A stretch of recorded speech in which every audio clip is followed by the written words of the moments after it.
Di kesempatan kali ini, saya akan menceritakan pengalaman yang dialami seorang calo atau pengantar pelaku pesugihan. Namun yang ingin saya ceritakan kali ini tentang seseorang yang pernah diantaranya menjadi narasumber di sini sebagai pengantar orang-orang yang ingin melakukan pesugihan. Salah satunya yang pernah diantar, yaitu sebut saja namanya adalah Rama. Dia pernah diantar oleh narasumber untuk melakukan ritual pesugihan. Namun akibat dari ritual itu, satu keluarganya meninggal dunia karena perilakunya yang bersekutu dengan iblis. Di awal ceritanya, Rama pada saat kali pertama bertemu dengan narasumber, sebut saja namanya adalah Pak Tejo. Rama menceritakan keluh kesahnya yang mempunyai 4 orang anak. Rama yang saat itu dalam kondisi keterpurukan karena hutang piutang yang sangat banyak.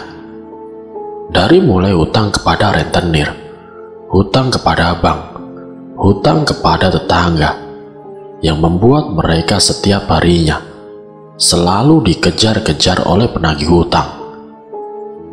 Karena saking banyaknya hutang, setiap hari Rama dan juga keluarganya makan seadanya. Belum lagi kebutuhan sehari-hari yang sangat banyak. Biaya sekolah anak-anaknya terbilang sangat mahal. Karena memang keadaan yang pada waktu itu keluarga Rama tidak punya apa-apa. Pernah suatu waktu, sesekali Rama dan juga keluarganya tidak makan, hanya air putih yang masuk ke dalam perutnya. Karena keadaan yang tidak menjamin masa depannya, akhirnya Rama dan juga istrinya sepakat untuk melakukan ritual pesugihan. Dari sinilah Rama dan juga istrinya bercerita dengan Pak Tejo. Kalau kalian memang sudah bertekad bulat untuk melakukan ritual, apakah kalian sudah siap dengan segala syarat dan segala apa yang akan nanti kalian dapatkan? Sepasang suami istri itu, tanpa pikir panjang, mereka pun menjawab, apapun resikonya, kami akan menanggungnya. Benar, kalian sudah siap menanggung semua resikonya. Bahkan keluarga kalian yang akan menjadi taruhannya. Bukannya saya tidak mau mengantar atau membantu, tapi orang yang melakukan pesugihan akan menyesal di akhirnya. Mereka tidak berpikir lebih. Hati dan pikiran secara manusiawi kini sudah hilang. Padahal Pak Tejo sudah menceritakan apa yang akan terjadi ke depannya. Mulai dari orang tuanya yang akan menjadi korban, anak-anaknya yang juga akan mendapatkan dampak dari perilaku orang tuanya. Semua orang terdekatnya akan menjadi budak daripada siluman yang nantinya akan membantu mereka menjadi orang kaya raya. Namun tetap saja, mereka akan melakukan apapun demi menjadi orang kaya. Keesokan harinya, Rama dan juga istrinya diantar oleh Pak Tejo ke tempat Badukun. Perjalanan menuju ke tempat Badukun memerlukan waktu hampir 4 jam. Karena letak tempat itu di tengah-tengah hutan belantara yang jauh dari pemukiman warga. Jalanan yang berliku-liku tidak membuat mereka menyerah. Sampai akhirnya mereka pun sampai di sebuah rumah kayu. "Permisi Mbah," ujar Pak Tejo. "Masuk Jo. Ada perlu apa kamu datang ke sini lagi?" Ini Mbah, saya mau mengantar teman saya. Katanya mereka ingin melakukan ritual pesugihan Mbah." "Oh, begitu. Siapa nama kamu? Saya Rama, Mbah. Dan ini istri saya. Saya kesini ingin merubah hidup saya, Mbah, biar tidak terus-terusan miskin. Saya ingin melakukan ritual pesugihan agar menjadi orang yang kaya dan tidak lagi dicemooh oleh orang-orang, keluh si Rama. Gampang soal itu. Saya bisa membantu kalian, asal kalian menyanggupi semua syarat yang saya berikan. Baik, Mbah. Apapun syaratnya, akan saya sanggupi. Syarat dari ritual pesugihan yang pertama, yaitu Rama harus memberi mahar yang harus diserahkan kepada Mbah Dukun sebagai media perantara. Dan yang kedua, sepasang suami istri ini harus membeli segala keperluan yang akan digunakan untuk melakukan ritual pesugihan, seperti kembang 7 rupa, dupa, kemenyan, dan juga sebagainya.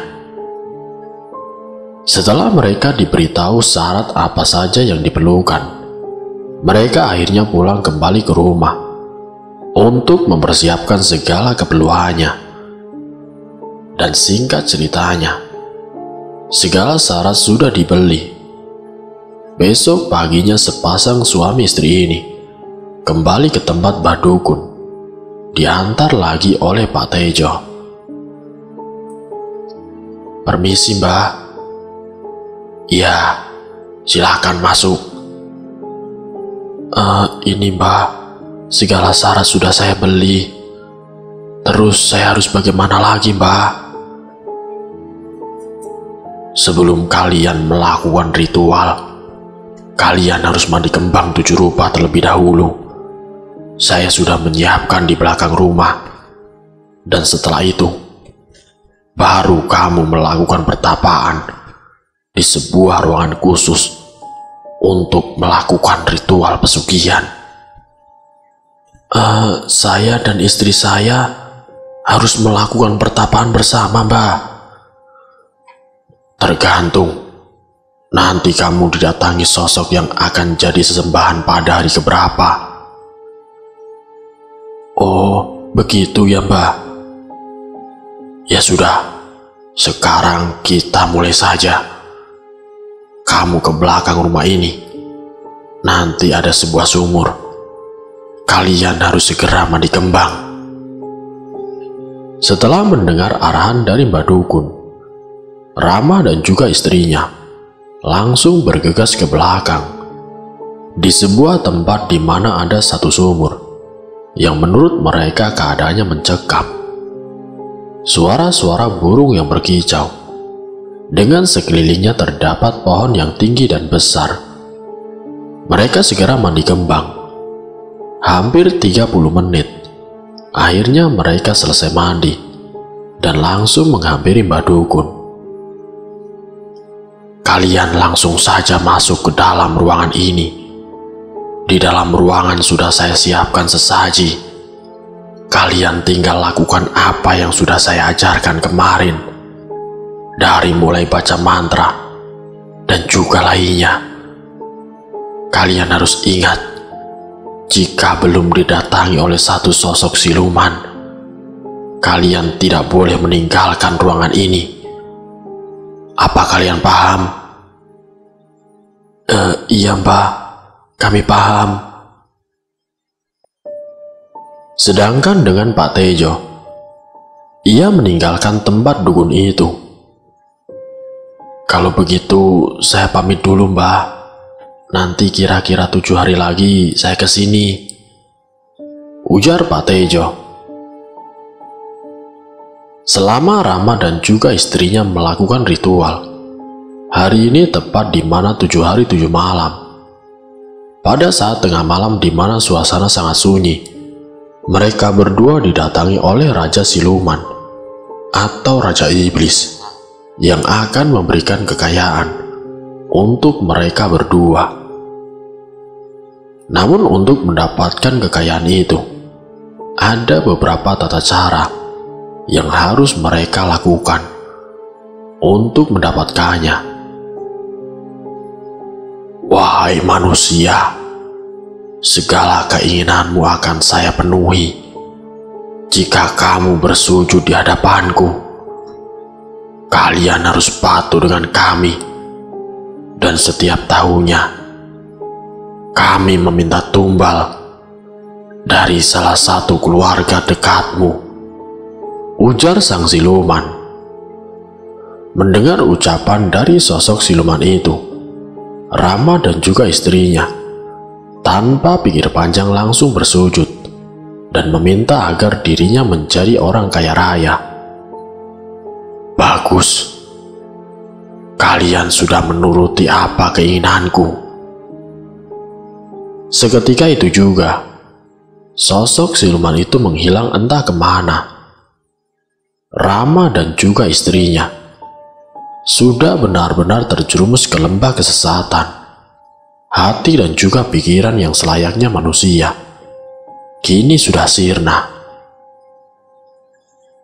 Tidak berselang lama, sang dukun mengetuk pintu dan lalu berkata, "Selamat Rama, kalian sudah sukses melakukan ritual ini. Lalu saya harus bagaimana lagi, Mbah, untuk bisa segera mendapatkan kekayaan?" "Bukalah usaha apapun itu. Nanti sosok sesembahan itu akan membantumu. Dan jangan lupa, setiap 40 hari sekali, kamu datang lagi ke sini untuk melakukan ritual yang lebih khusus. Kamu juga setelah pulang dari tempat ini, segeralah menyiapkan satu kamar untuk kalian melakukan ritual secara pribadi. Dan jangan lupa juga, segala sesaji harus disiapkan." "Baik, Mbah. Terima kasih banyak. Kalau begitu, kami pamit pulang, Mbah." Singkat ceritanya, setelah sampai di rumah, sepasang suami istri ini bekerja sama untuk menyiapkan satu kamar khusus dan membeli berbagai sesaji. 1 minggu setelahnya, Rama yang ingat jika akan ada orang terdekatnya yang akan meninggal dunia akibat dijadikan tumbal oleh sesembahannya, dan orang itu ternyata anak pertamanya si Rama. Anak itu meninggal secara tragis akibat kecelakaan. Anak itu tertabrak oleh sepeda motor yang sedang melaju dengan kecepatan penuh saat dirinya hendak menyeberang. Semua orang yang ada di tempat kejadian sudah mengingatkan kepada anaknya Rama. Namun suara teriakan dari orang sekitar tidak dihiraukan sampai akhirnya buah! Tubuh anaknya Rama terpental sangat jauh sampai tubuh dan juga kepalanya terpisah. "Astaghfirullahaladzim, innalillahi wa inna ilaihi roji'un," jeritan orang-orang setempat yang melihat kejadian itu secara nyata di depan mata. "Cepat, panggil ambulan," ujar salah satu warga yang berjualan di dekat kejadian itu. Darah yang bercucuran, tubuh yang sudah tidak berbentuk. Orang-orang di sekitarnya antara ingin menolong dan ingin kabur karena bau darah yang sangat anyir membuat mereka ingin muntah. Tidak berselang lama ambulan pun telah datang. Rama yang diberi kabar oleh pihak rumah sakit kalau anaknya meninggal dunia akibat kecelakaan. Ia pun terkejut. "Apa? Yang benar saja, Anda jangan mencoba membohongi saya ya." Istri Rama yang mendengar bentakan itu kemudian menghampirinya. "Ada apa, Pak?" "Ini Bu, Pihak rumah sakit tadi menghubungi Bapak. Katanya anak kita meninggal. Gak mungkin, Pak. Anak kita yang mana? Yang pertama, Bu. Ayo, kita coba ke rumah sakit sekarang.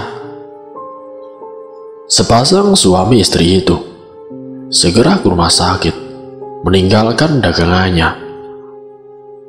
Sesampainya di rumah sakit, ternyata benar anak pertamanya sudah meninggal dunia dengan keadaan yang sangat mengenaskan. Hari itu juga segera dimakamkan di pemakaman umum di desanya. Para tetangganya pun banyak yang bertakziah. Dan semenjak 1 bulan setelah anak pertamanya meninggal, kini usaha toko kelontongnya yang dibangun. Hasil yang didapatkan sungguh sangat luar biasa. Sampai mereka bisa merenovasi rumahnya, bisa membeli motor baru. Hutang piutangnya pun terlunasi dalam jangka waktu 1 bulan saja. Toko kelontong yang dibangunnya setiap harinya selalu ramai didatangi para pembeli. Pak Tejo yang melihat keadaan Rama yang sudah berubah, dia ikut senang. Mereka sempat mengobrol tentang ritual yang dilakukan oleh Rama. Rama pun bercerita kepada Pak Tejo kalau di setiap kali ritual di tempat tinggalnya, Rama selalu mendapatkan uang lembaran yang totalnya bisa sampai 40-70 juta setiap kali Rama melakukan ritual. Dan sekarang ritual pesugihan itu sudah berjalan selama 3 bulan. Hutang piutangnya terlunasi, rumah bisa direnovasi, motor baru bisa dibeli. Kini sungguh senang sekali hidup mereka. Setiap 40 hari, Rama pun mendatangi tempat Mbah Dukun untuk melakukan ritual pesugihan yang khusus. Dan tidak lupa Rama memberikan mahar puluhan juta sebagai tanda terima kasih. Karena berkat bantuan Mbah Dukun, Rama bisa menjadi orang kaya. Ketika tepat 1 tahun, waktu yang sudah ditentukan, saat dimana Rama harus menyerahkan tumbal yang kedua. Dan benar dugaan Pak Tejo, kalau anak yang terakhir yang akan dijadikan tumbal. Namun sebelum anak itu meninggal, keadaannya seperti orang gila yang sudah hilang akal, yang membuat anak itu dikurung di dalam gudang sampai hampir 1 bulan lamanya, dan juga tidak pernah mau makan sama sekali, sampai dirinya ditemukan sudah meninggal dunia. Rama dan istrinya tidak tahu kapan anaknya telah meninggal. Jam berapa meninggalnya sama sekali tidak tahu. Sungguh malang nasib anak itu. Saat Pak Tejo melayat, banyak desas-desus dari warga sekitar yang memandikan jenazah anaknya Rama. Kalau meninggalnya anak itu sangat mengenaskan. Saat warga setempat memandikan anaknya Rama, tubuh anak itu seperti tinggal tulang belulang saja. Setelah selesai pemakaman, dengan teganya, Rama pun tidak mengadakan tahlilan selama 7 hari 7 malam. Orang tua yang sudah sesat, hanya harta yang mereka urus. Kondisi anaknya yang sangat mengenaskan, sama sekali tidak ada rasa iba. Dan lagi, setelah 1 minggu anak itu meninggal. Kini kekayaan Rama semakin luar biasa. Usaha yang dia bangun semakin sukses, sampai Rama mempunyai pabrik yang diberi nama Rama Putra. Dengan rasa bangganya, pabrik itu dibangun dengan uang hasil pesugihan. Semua usahanya telah sukses, sampai beberapa cabang. Dan setelah 1 tahun anak terakhirnya yang meninggal, kini giliran anak yang kedua juga meninggal secara tiba-tiba. Entah sebab apa, awalnya kejang-kejang, dengan mulutnya mengeluarkan busa, matanya melotot, dan tubuh yang membiru, yang berujung kematian. Tanpa rasa belas kasih, kedua orang tua itu, ibunya yang melahirkan anak-anaknya, dan juga si Rama, tidak sedikit pun mereka menitikkan air mata. Sekarang hanya sisa Rama, istrinya, dan juga 1 anaknya lagi yang masih duduk di bangku SMP. Hanya masalah duniawi yang mereka kejar, tidak memikirkan anak-anaknya. Usaha toko kelontongnya yang sudah banyak cabang, usaha rental mobilnya pun berkembang, pabriknya pun semakin meningkat. Bahkan Rama sudah mempunyai karyawan ratusan yang tersebar di kotanya. Pabrik industri yang dibangunnya, banyak sekali yang akan bekerja sama dengannya. Saat itu pada peresmian pabrik yang keempat, Rama beserta istrinya, beserta anak ketiganya, menghadiri peresmian itu. Segala alat produksi sudah siap pakai. Sampai pada satu waktu, saat anaknya Rama memasuki ruangan yang sangat luas, yang di dalamnya terdapat segala mesin penggilingan, keadaan yang sunyi sepi tidak membuat dirinya takut. Mesin penggiling yang tadinya mati seketika menyala sendiri. Anaknya Rama yang kaget akibat suara mesin itu, tanpa disadari, tangan yang kiri masuk ke mesin penggilingan. Tolong, tolong. Jeritan anaknya Rama yang menghiasi pabrik itu membuat orang-orang berbondong berlari menuju asal suara itu. Tanpa membuang-buang waktu, anaknya Rama langsung dibawa ke rumah sakit terdekat. Namun di perjalanan menuju rumah sakit, anaknya tidak tertolong karena tangan yang sebelah kiri sudah tidak berbentuk, sehingga mengeluarkan banyak darah. Kini habis sudah anak-anaknya Rama, semua meninggal dengan tragis. Sungguh sangat kejam.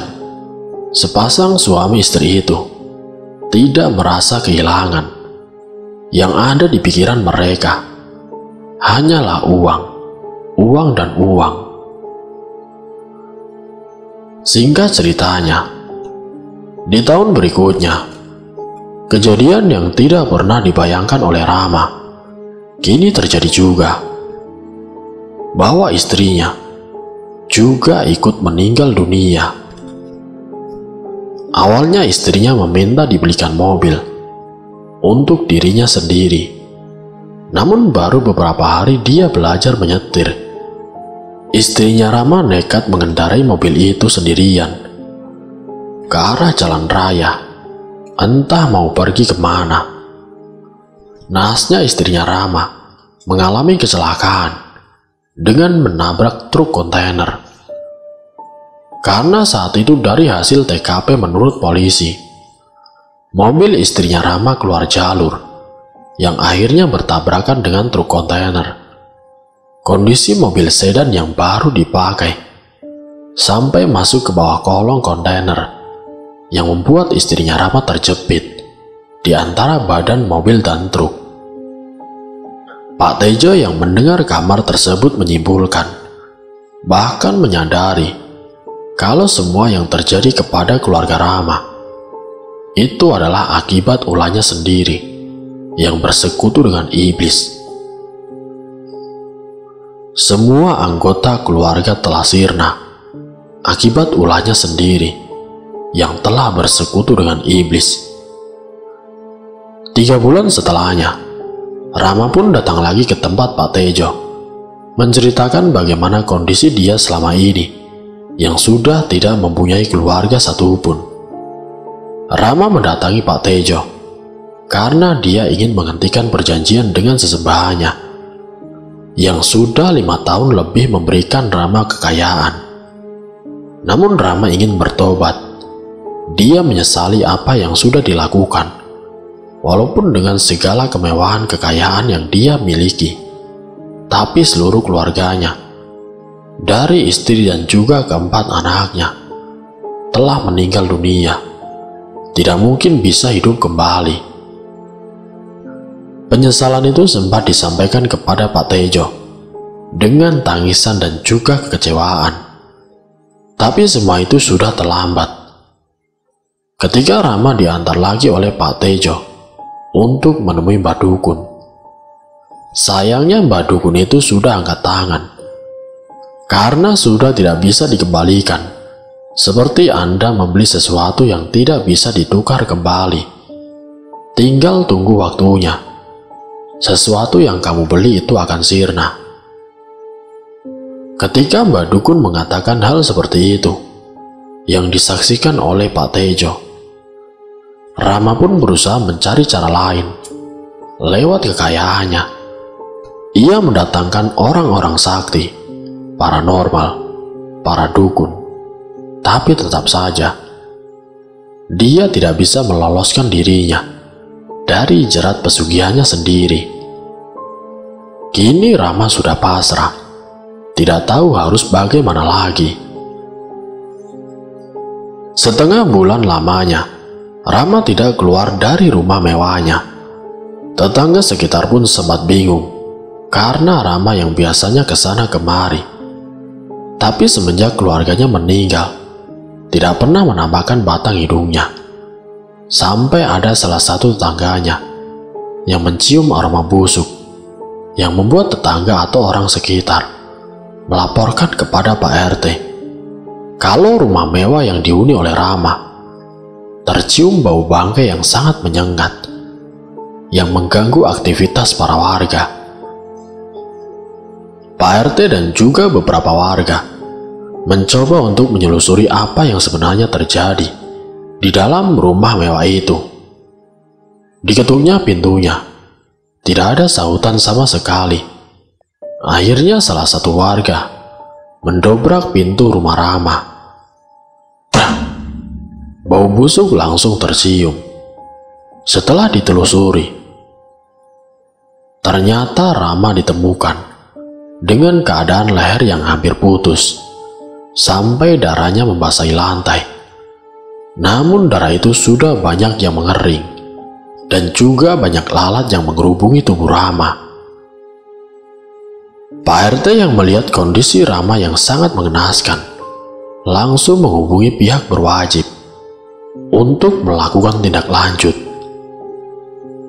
Setelah jenazah Rama dievakuasi dan lalu ditindaklanjuti, diketahui Rama meninggal setengah bulan yang lalu. Itu adalah perkiraan dari olah TKP lewat pihak kepolisian, dan untuk kebenaran meninggalnya kapan tidak tahu. Karena itu hasil dari otopsi perkiraan meninggalnya Rama itu setengah bulan sebelum dia ditemukan dalam keadaan tergorok lehernya, yaitu bunuh diri. Itulah cerita yang saya sampaikan tentang bagaimana pengalaman narasumber sebagai pengantar orang ke tempat pesugihan. Tapi pada akhirnya, mereka semua tidak berumur panjang. Kekayaan yang mereka miliki hanya semata penyesalanlah yang sudah tiada guna, tiada arti. Seperti cerita yang baru saja saya sampaikan lewat narasumber, yaitu orang yang pernah mengantarkan pelaku pesugihan itu sampai meninggal dalam keadaan mengenaskan. Semoga kisah ini bisa memberikan wawasan dan hikmah dan juga pelajaran untuk kita semua. Wassalamualaikum warahmatullahi wabarakatuh.